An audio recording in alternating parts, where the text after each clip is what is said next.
హెబ్రోన్ లో చాలా difficult training ఉంటది, చాలా స్ట్రాంగ్ ట్రైనింగ్ ఇస్తారు. మీ ఆరంభ దినాలు ఎస్పెషల్లీ బిఫోర్ మీ మినిస్ట్రీ ఎలా ఆరంభమైంది? ఫస్ట్ సండే వచ్చా హెబ్రోన్. మా 10ంటికి ఆరాధన ఆరంభం అవుతుందని తెలుసు గనక 9:30కి వచ్చేసా. 9:30కి వచ్చేసేసరికి అప్పటికి ఇంకా ఎవరో పెద్ద రాకపోయేసరికి అక్కడ ఏమైందంటే ఒక బుక్ రూమ్ మాత్రం తెరిచి ఉంది. బుక్ రూమ్ దగ్గరికి వెళ్ళా. తీరా అక్కడ చూస్తే మా ఊరేపు నుంచి వచ్చినటువంటి ఒక బ్రదర్ దాంట్లో ఉన్నా. చూసేసరికి నాకు చాలా సంతోషం అయిపోయింది. అన్న మీరు ఇక్కడ ఉన్నారంటే నేను ఇక్కడ సేవ చేస్తున్నాను కదా, నీకు తెలీదా, నువ్వెందుకు వచ్చావు అని చెప్పేసి అన్నాడు. గెజిటెడ్ ఆఫీసర్ పోస్ట్ వచ్చిందన్న అని చెప్పేసి అంటే ఆయన పెద్ద పట్టించుకోవట్లేదు. నా గెజిటెడ్ ఏం పట్టించుకోవట్లేదు. 9:30కే వచ్చావు, దేవుడు నేను తీసుకొచ్చాడు, నువ్వు ముందొచ్చావు గనక చిన్న పరిచర్య చెయ్యి, ఇక్కడ దేవుడు ఇంకా ఆశీర్వదిస్తాడు అంటే నేను అనుకున్నా ఏదో బుక్ రూమ్ లో పక్కన నుంచి నా ఈ అమ్మంటాడేమో డిగ్నిఫైడ్ పోస్ట్ ఉంటుందిలే అని చెప్పేసి అనుకున్నాను. నేను ఏం పరిచర్య అని చెప్పేసి అంటే, తమ్ముడు ఒక 20 లిటరన్స్ ఉన్నాయి, నువ్వేం చేస్తావంటే ఇంకో అరగంటలో అందరూ వస్తారు విశ్వాసులు, అవన్నీ జాగ్రత్తగా కడిగేసి నీట్ గా పెట్టు అని చెప్పేసి అన్నాడు. నా ముఖం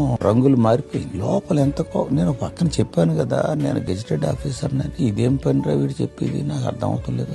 గెజిటెడ్ అంటే వీడికి తెలుసా?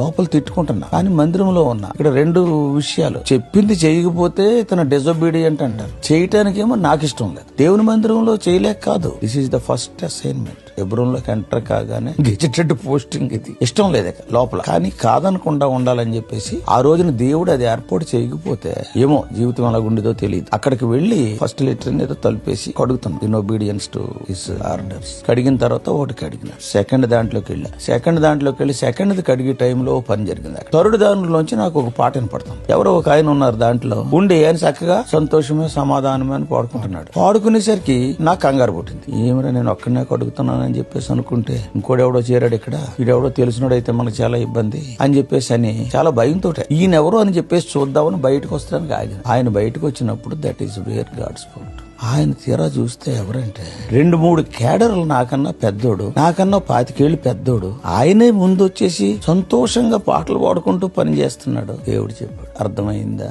That till today I cannot forget.